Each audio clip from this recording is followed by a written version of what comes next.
Hello, ladies and gentlemen, and welcome to the future of the water and wastewater industry and the careers you didn't know about. I'm your host, Dave Kosminski, and we are live on location at the Connecticut Section AWWA CWWA Fall Meeting. And we have in the house from GZA, we have Mr. Ben Rach. Hi, Ben. How you doing? I'm good. How you doing, Dave? Thanks for coming up and taking time. Awesome. Absolutely. Fantastic. So tell me about your day job, man. My day job. Let's see. Where do you start? So I've been working with GZA now for, I guess I started in 2006, been about 17 years. Worked primarily in environmental field for a long time. Currently working in our limnology division, which is ECS, Ecosystem Consulting Services. We do water supply, reservoir studies, apparatus installations, help manage in-reservoir water quality. Okay, I know you did quite a lot of work for Town of Portland, where my old digs. Yeah. So we're also working with you guys to do helping you guys find some water supply, drilling some wells, and doing some hydrogeology work there. Okay, because I think we're going to be drilling some test wells. Correct. Yeah, I think it starts next week, I believe. Yeah. That's good.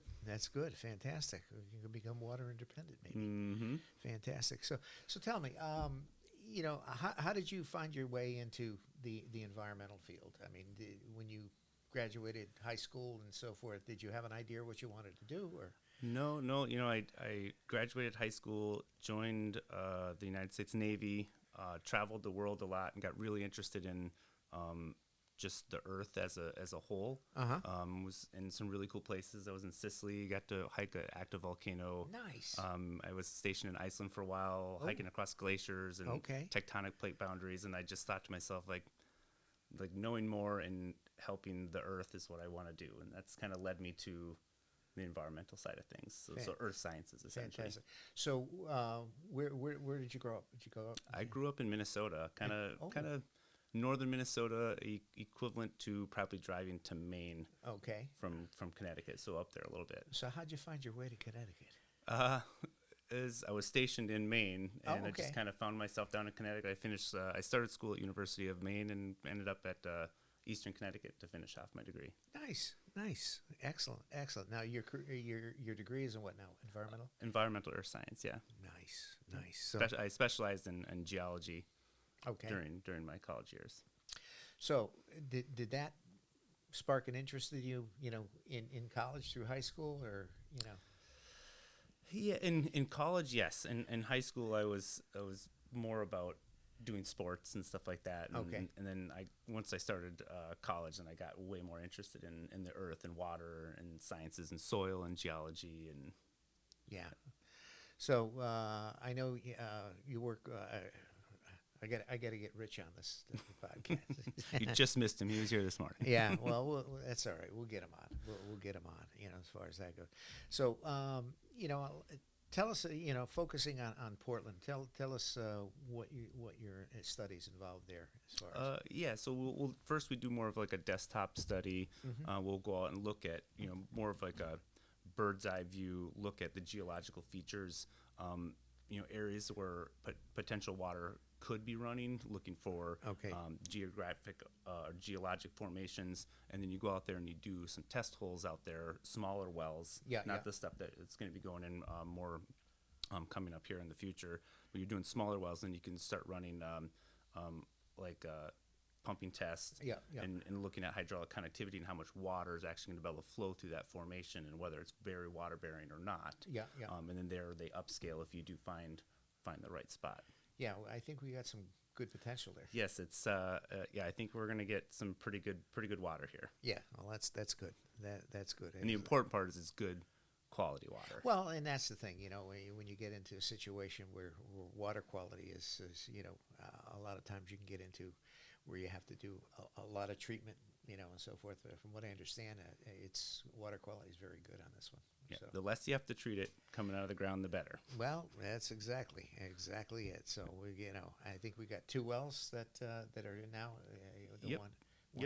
More to come. I think the big one is starting to go in next week. So we're starting to go with the very big well, and then it'll go into a series of pump tests and and making sure it's actually going to produce what we expect it to. Yeah, yeah. Well, that's great. Hopefully we can get that. I think we got a budget referendum that's coming up on November 5th, which is going to be appropriating the money to get the pump house and connect it into the system and so forth. So that'll be good, and we can get hopefully a little water independent. Oh, of course, yeah, that's the goal, right? Yeah. Instead of sending a whole lot of money to MDC, whatever.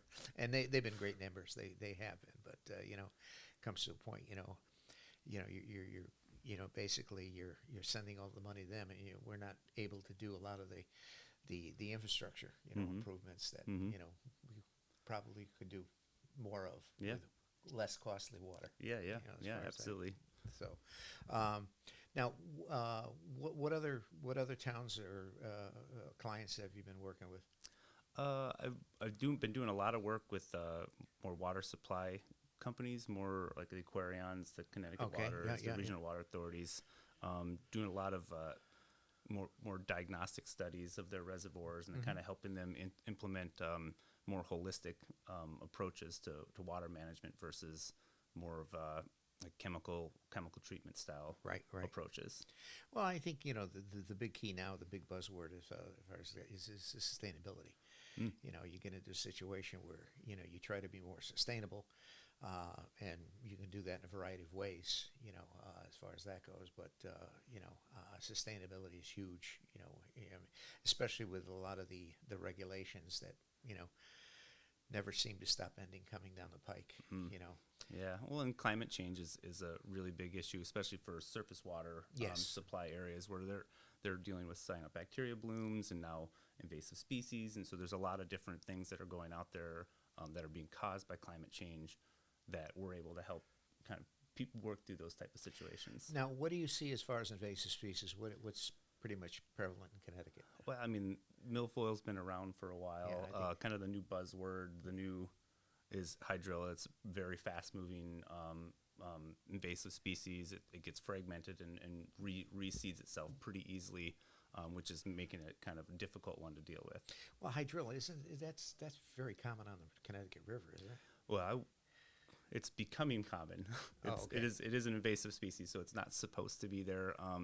But yes, it's starting to spread pretty quickly in the Connecticut area and throughout Connecticut and some of the lakes and ponds and stuff as well. Yeah, and I think the milfoil, MDC is dealing with that, as far as that goes. A lot of people are starting to have to deal with milfoil and hydrilla. It's becoming a very big issue very quickly. Yeah.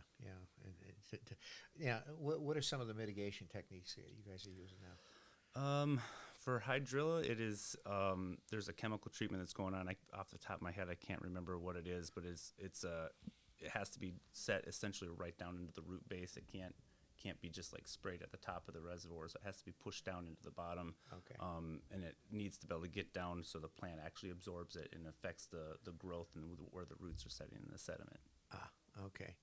A lot of times you get to a situation where, a lot of the smaller towns I think are dealing primarily with wells and groundwater supplies and so forth. But obviously you're dealing with like MDC. You've got Barkhamsted is one of the largest, reservoir, and the watershed on that is expansive. It goes into Massachusetts. To go from there. But wow. Anyway, okay. As you know, I part of my alter ego. My degree's in music. I'm a music teacher by trade. I own a music store. So anyway, fun. So I usually kind of wrap up with some music questions. So what's your favorite genre of music? Man, you're putting me on the spot here. Putting me on the spot, Dave. I'm honestly like a big fan of almost all music. I do like reggae a lot. Oh, okay. So not really so much straight reggae like you would think of like a Bob Marley. It's more of like a reggae fusion. Okay. Are you into ska at all?